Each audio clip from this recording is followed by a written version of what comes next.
Olá a todos, meu nome é Carina Diniz Oliveira, eu sou superintendente do Serviço de Saúde Dr. Cândido Ferreira, que é uma instituição que acolhe, cuida e trata de pessoas portadoras de transtornos mentais.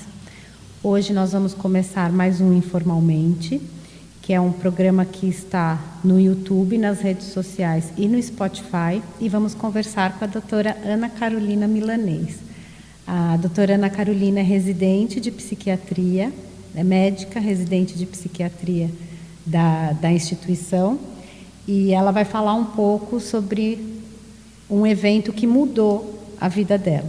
Obrigada, Ana, pela presença e por participar do programa. Eu que agradeço, Karina. Para mim é uma alegria muito grande poder falar um pouco da minha história aqui, nessa instituição que eu gosto bastante, né? Que eu estou indo para o meu 3º ano de residência.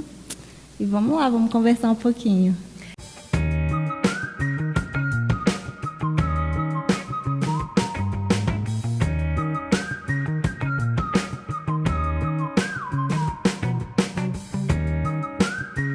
Ana, conta um pouco pra gente como que foi, né? Eu lembro, eu era sua preceptora na época na Unicamp, né, no pronto-socorro. Como que foi a receber a notícia? Explica um pouco o que aconteceu com você.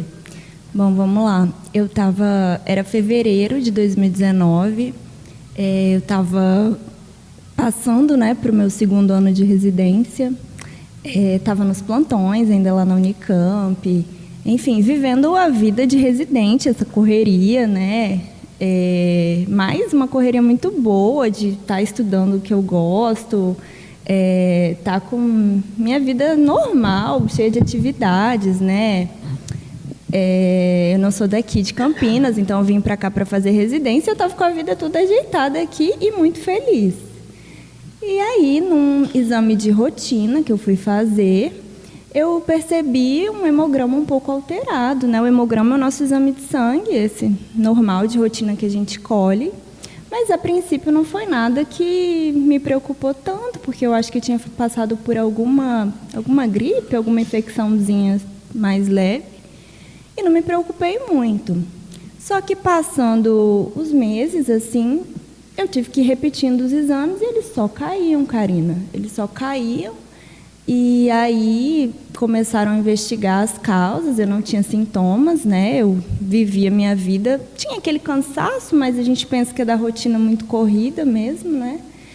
E nada que justificasse aquilo.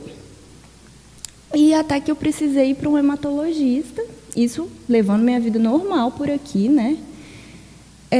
Que falou que eu podia ser portadora de uma doença autoimune que se chama aplasia de medula. E assim, aí foi um balde de água fria, porque eu tinha alguma lembrança de já ter estudado essa doença na faculdade, mas é uma coisa que não é muito comum, é raro. A gente nunca pensa que vai adoecer, que vai acontecer alguma coisa mais grave, assim. A gente não vive pensando nisso, né? E aí, no princípio, eu achei que não ia ser nada demais. E quando eu fiz exames mais específicos, né, até que eu precisei colher uma biópsia da medula. Medula é o tutano que está nos nossos ossos, né? O exame de biópsia de medula é feito no ossinho aqui do quadril, uma coisa muito simples. E aí veio que eu tinha aplasia medular. Aplasia medular não é um câncer, mas pode ser até mais grave, pode ser bem grave, né? Em que as nossas células do sangue, elas não são produzidas da maneira que tem que ser. Então, assim, faltam as nossas células de defesa, que são nossos leucócitos, faltam as nossas plaquetas, que participam da nossa coagulação do sangue, né? E os nossos leucócitos, que são as defesas. Então, a gente fica vulnerável à mínima doença, né? A gente fica muito vulnerável. E aí eu me deparei com essa notícia dessa doença, caiu assim no meu colo, e como eu me sentia não correspondia ao meu exame, eu não aceitei, estava aquilo muito bem. E aí os médicos muito cuidadosos, falando, olha, pode ser que você precise em algum momento, né, parar suas atividades, mas vamos ver, meu adoecimento no início veio de uma forma lenta, Então, fui seguindo a vida. Até que, de repente, eu fui fazer um dos exames que eu estava repetindo semanalmente e veio as taxas, assim, super baixas.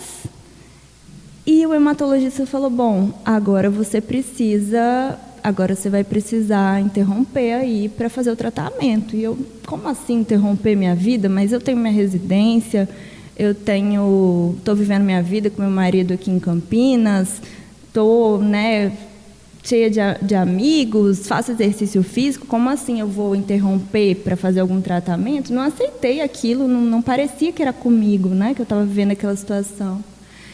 E ele falou, não, você vai precisar afastar, você precisa interromper agora suas atividades, porque você está em risco de contrair algum vírus, alguma coisa, ter algum sangramento. Você precisa se isolar, você precisa se cuidar, né? Agora você precisa cuidar da sua saúde. E eu não aceitei na hora, foi muito difícil, eu achava que eu ia me afastar por 15 dias. Aí ele me falou, não, olha, você precisa avisar que você vai se afastar pelo menos 6 meses, é um tratamento longo. E, assim, foi um evento que eu não esperava, foi de repente. Eu precisei juntar minhas coisas aqui, a minha família não é daqui, nossa família é de outra cidade, e eu fui até lá para ter apoio para fazer o tratamento. E eu juntei uma malinha de roupa e fui embora. Eu não me despedi dos meus colegas, a minha agenda no CAPS ficou do jeito que estava. Eu simplesmente precisei juntar tudo e largar minha rotina para trás. Ana, o trauma, ele é uma quebra na vida da pessoa, que pode ter diversas razões, né? A gente associa o trauma a acidente automobilístico, alguma coisa, mas o trauma, ele é um evento que interrompe a rotina da pessoa, tem uma quebra, e aí, a partir disso, ela tem que se reconstruir, né? Como que você fez para conseguir manter, né, a sua saúde mental a partir dessa quebra? Porque você sofreu um confinamento 1 ano antes do confinamento que todos nós sofremos com a pandemia. Foi exatamente a sensação, acho que foi quando a pandemia começou, parecia que eu estava tendo uma sensação que eu já tinha tido antes, né? Foi exatamente o que muitas pessoas podem ter sentido no início da pandemia da Covid. É você ter seus planos, ter sua agenda, enfim, ter os seus compromissos todos marcados e, de repente, a sua vida, né, tomar um outro rumo. A vida te colocar uma circunstância que você não esperava. Eu acho que, num primeiro momento, ninguém lida bem com isso. A questão é o que a gente vai fazer a partir disso. Exatamente. Né? A circunstância adversa está dada. Exato. Né? Já aconteceu, independente da sua vontade, independente da sua governabilidade. E aí, a grande questão é como você vai se reorganizar para lidar com esse novo contexto, com essa nova realidade sua. Como que você fez, assim? Eu tive muito apoio, assim, de amigos, familiares, assim. As pessoas fizeram uma grande corrente do bem, assim, para me ajudar, para me apoiar. E quando eu soube que uma das modalidades de tratamento que é disponíveis, né, e considerada até o padrão ouro de tratamento, seria o transplante de medula, assim, não foi nada que foi uma iniciativa minha, mas quando eu vi, o meu nome já estava em todas as redes sociais, nas rádios da cidade, nos jornais, e as pessoas tinham mobilizado, assim, muita gente para doar sangue, para se cadastrar como doadores de medula, e foi uma coisa assim que de um dia para o outro eu comecei a receber muitas mensagens, muitas ligações de pessoas dizendo, olha, eu estou indo me cadastrar como potencial doador de medula, porque a sua história me mobilizou, porque eu ouvi um amigo falar sobre você, porque eu li a sua história em uma página na internet. E eu também estou aproveitando e doando sangue. Eu nunca doei, eu tinha medo, né, de uma agulha, de uma doação, mas eu estou aqui porque a sua história me impactou muito. Isso foi emocionante, assim. Eu não tenho palavras. E, Ana, você pode falar um pouco, né? A gente percebeu. Eu lembro, eu acompanhei na época, né, que você apareceu muito mesmo e de uma maneira muito positiva, né? Eu entendi isso na época como uma maneira de você exercer a resiliência e transformar uma notícia muito ruim em algo que traz um fruto, né? E eu queria que você explicasse um pouco como que funciona o banco de medula óssea, né? Para a gente ter uma noção do impacto que essa mobilização causou. Então, no Brasil, a gente tem apenas 3% da nossa população é cadastrada como potencial doadora de medula, mas a gente tem um banco, que é o Redome, que é um banco brasileiro, só que ele se torna internacional, porque se alguém precisar de medula em outro lado do mundo, os dados se cruzam e a gente pode... a nossa medula aqui do Brasil pode servir para uma pessoa de outro país, assim como brasileiros também recebem medula de pessoas de todas as partes do mundo, né? Dependendo de quais são os acordos, né, dos bancos internacionais. Então, quando a gente se cadastra para doar medula lá numa cidadezinha do Brasil, você pode estar ajudando uma pessoa do outro lado do mundo e você, às vezes, não vai saber quem você vai ajudar, a hora que você vai ser chamado, você pode passar uma vida toda com um cadastro lá e nunca ser selecionado, como você pode ser compatível até mais de uma vez com uma pessoa e ser um doador de medula e salvar uma vida. E essa mobilização que foi iniciada com a sua situação mudou, então, a adesão ao banco de medula e o cadastramento? Então, no mês que a minha história se tornou pública, o Hemocentro do Estado do Espírito Santo, ele registrou um aumento de 6 vezes dos cadastros de doação de medula. E, assim, foi muito fantástico, assim. Eu fiquei maravilhada de saber que... Porque, assim, quando você se cadastra, Karina, para doar medula, você não está se cadastrando para doar medula para uma pessoa específica, você está se cadastrando para várias pessoas, né?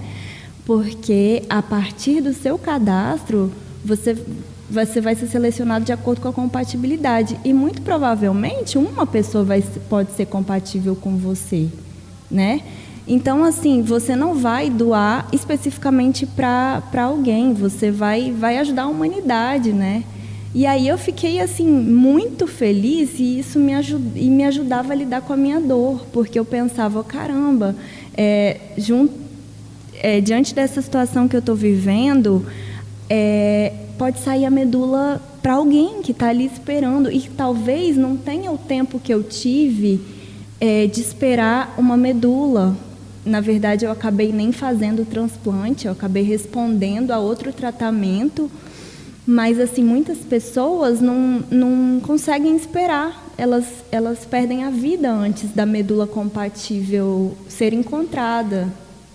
E é interessante você falando, né, da dinâmica da doação de medula, é uma doação incondicional, porque você está simplesmente se doando, mas você não sabe para quem. E você mobilizou isso nas pessoas, né? Elas fazerem algo que não tem um objeto concreto, uma pessoa, não é direcionado. E isso, você conta um pouco como que foi a sua reação, se isso ajudou você a lidar com a doença. Com certeza, porque, assim, é um gesto de empatia muito grande e, assim, é você saber, nossa, existem pessoas boas no mundo, as pessoas que querem ajudar, que querem salvar vidas, e você vê toda aquela vontade das pessoas se mobilizarem, se juntarem, não, a gente... e elas mandavam, assim, fotos, a gente está aqui no Hemocentro, a gente está se cadastrando, e, enfim, foram muitas pessoas que não eram cadastradas, assim, às vezes por desconhecimento, não é nem por falta de vontade de ser um potencial doador, mas por desconhecimento, pela vida muito corrida. Muita gente que não era cadastrada se mobilizou e também as pessoas se sentem muito, muito bem em saber como que elas podem salvar uma vida. Isso é muito gratificante. Então foi um movimento assim muito bonito e que me ajudou a lidar com a minha dor, sabendo que outras pessoas também compartilhavam, né, dessa ansiedade que eu estava vivendo em buscar um doador, de outras doenças até às vezes mais graves, que precisavam de uma resolução mais rápida. Então, compartilhando, tendo a sensação de que eu não estava sozinha nisso tudo, né? Sem dúvidas, foi essencial para eu conseguir enfrentar da melhor forma que foi possível esse adoecimento, né? E você, como profissional de saúde mental e informação, né? Em breve você vai ser psiquiatra, vai cuidar da saúde mental de outras pessoas. Como que você vê assim todo esse processo do adoecimento, da quebra da rotina e depois dessa reconstrução? Karina, eu vejo o seguinte: todos nós estamos sujeitos a acontecimentos que a gente não espera, né? Às vezes a gente acha que a gente está numa posição de sermos profissionais de saúde, cuidadores de outras pessoas, né?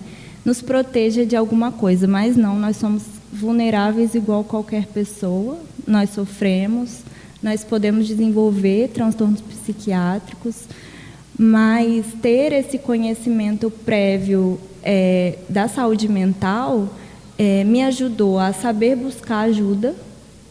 Eu tive apoio de psicoterapia durante todo o meu tratamento, além, né, do apoio da família, de amigos, de poder realizar coisas que eu gostava, de pensar, poxa, a doença ela não está definindo a minha existência, ela é uma parte da minha vida, mas eu sou mais do que aquilo, né? Tem várias outras coisas.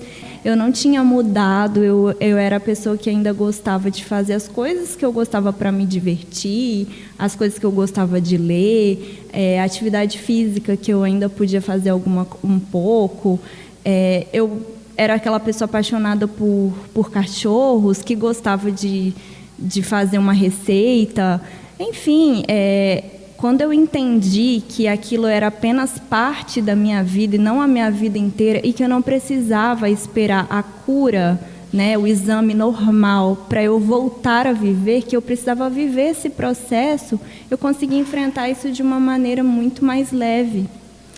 Porque eu me lembrava que eu tinha as minhas limitações, mas eu também me lembrava de muitas coisas que eu podia fazer, que eu gostava de fazer. Então, assim, eu sempre gostei de atividade física, então eu fazia de uma forma muito mais leve, mas eu não deixava de me exercitar. Eu caminhava em horários que não tinham muitas pessoas na rua, né? Nem tinha a pandemia de Covid, mas eu já usava máscara, então eu já tive essa experiência antes de usar máscara.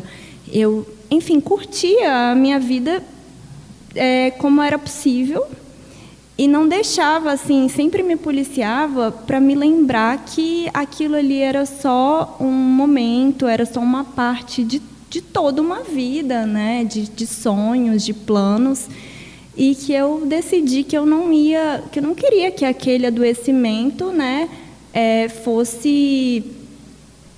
acabasse com todas as outras coisas legais da minha vida, todas as outras coisas que eu realizava, que eu fazia. E foi assim que eu fui conseguindo lidar, e um dia após o outro. Quando o tempo vai passando, você vê, nossa, eu passei por tudo isso, como que eu consegui? Mas a gente consegue através de ferramentas assim de ajuda. Não é porque a gente é profissional de saúde ou de saúde mental que a gente não vai adoecer, que a gente não é vulnerável, que a gente não possa ter ansiedade, ter um episódio de depressão ou qualquer outra coisa pode acontecer, mas a gente poder buscar ajuda, a gente saber que é possível lidar com isso de uma forma mais saudável, ajuda muito no enfrentamento de toda a diversidade de uma doença, do que seja.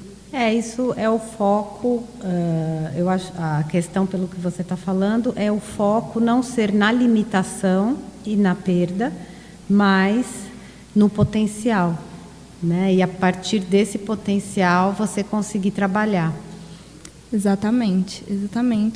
É isso mesmo o pensamento. Isso não é uma coisa pronta na nossa cabeça, não é tão simples, mas é possível, e eu sou prova de que a gente consegue se reinventar, se reconstruir e viver nossa vida da melhor forma que é possível naquele momento, né? A cura, ela pode vir ou não, e o que a gente vê na nossa experiência é que às vezes a cura também deixa a pessoa continua devastada apesar da cura, né? A cura não pode ser uma meta Exatamente. única. A gente tem que prestar bastante atenção no processo, né, que existe até lá. E que às vezes é até mais importante do que vai acontecer no final, né? A gente não tem controle sobre nada, e a gente poder viver esse processo é muito importante, é muito mais fácil que seja assim.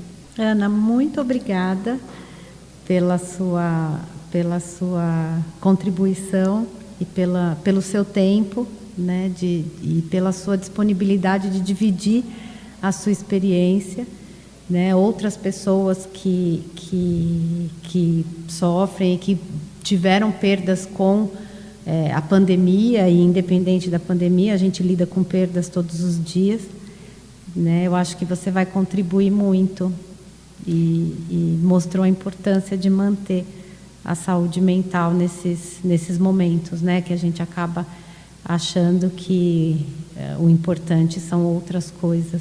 Às vezes a saúde mental é o que nos faz enfrentar essas outras coisas. Exatamente, eu que agradeço. Todos nós, em algum momento da nossa vida, podemos passar por isso. Às vezes não é um adoecimento, mas é uma outra situação muito difícil. A vida é difícil para todo mundo, mas a maneira que a gente enfrenta faz muita diferença, e isso é saúde mental. Esse foi mais um Informalmente. Se você quiser acompanhar, para quem está vendo pela primeira vez, nós temos disponíveis nas redes sociais, no YouTube e no Spotify, os episódios anteriores. E eu lembro que o Cândido é uma instituição filantrópica. Se você quiser contribuir com a sua doação, é só apontar o celular para o QR Code que está no canto da tela. Muito obrigada.